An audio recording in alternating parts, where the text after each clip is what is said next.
Cold weather and old windows just don't get along too well. I'm Danny Lipford with tips for today's homeowner. Stay tuned and we'll talk about how you can make those old windows more energy efficient for the winter right after this.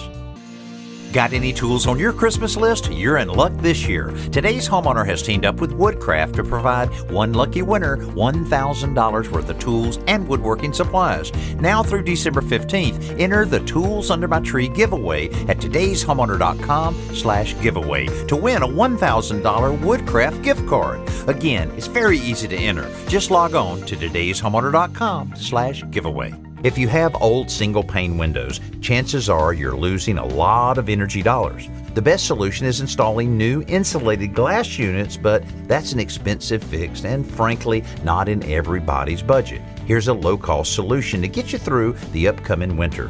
Window insulation kits are a type of plastic film that you place on the inside of the window, usually around the frames of the window openings. That means you have 2 to 3 inch insulated air gap between the plastic film and the glass of the windows. Double stick tape is used to keep the plastic in place, then a blow dryer shrink wraps it so no wrinkles can be seen and a clear view is still available. It's just a seasonal fix, but one that'll save you a lot of money. I'm Danny Lipford with tips for today's homeowner.